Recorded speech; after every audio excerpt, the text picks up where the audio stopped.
The 17-year wait is finally over, and an invasion of new broods or groups of cicadas is on its way, and people across the country are bugging out over this.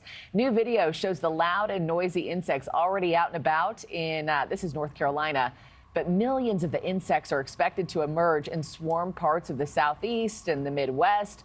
A bona fide cicada lover and edible insect ambassador known for cooking up creative cicada dishes says now is a good time to try one as a snack. Like, oh my gosh, this is avocado toast.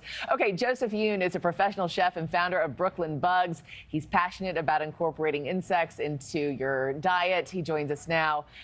Chef, thanks for joining me this morning. I mean, how in the world, my first question, how in the world does one become a chef and advocate for edible insects? Good morning, Markie. Thank you so much for having me. And I'm so happy to share this.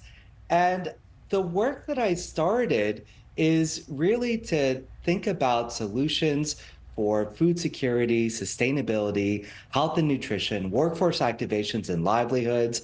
But the real fun about this is that we can make insects taste absolutely deliciously.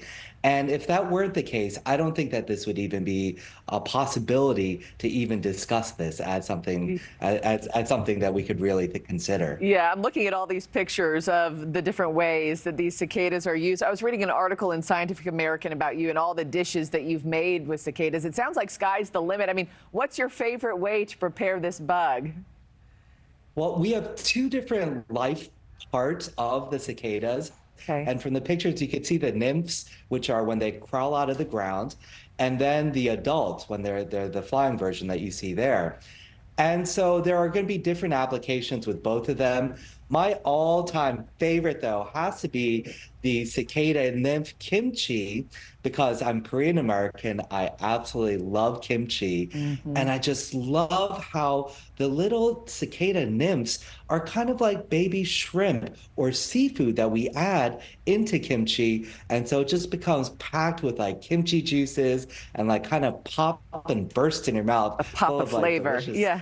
Kimchi and cicada flavor. You got it. Yeah. I like anything fermented or pickled myself. I've never tried a cicada, but what do you tell people like me who are saying, you know, I don't know about this, Joseph? How do you get us on board with trying out a cicada for the first time? 30 seconds. Well, going back to your first question about being an advocate, I really love to share the knowledge and education and the fun of insects. But I don't want to make it sound like it's propaganda or politicize it or make it seem like it's a doomsday scenario. And like the really big part of like cooking with insects is that we don't have to see the insects if we don't want. We could like turn it into a powder and utilize it in such delicious and creative ways.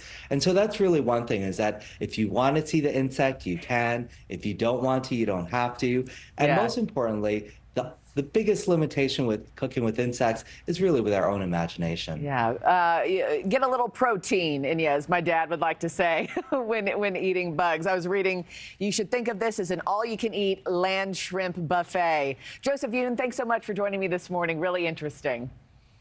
Thank you so much. I really appreciate it. Have a great morning. You as well. Thanks for watching, everybody. Go to joinnn.com to find NewsNation on your television provider. Also, don't forget to click that red subscribe button below to get more of NewsNation's fact-driven, unbiased coverage.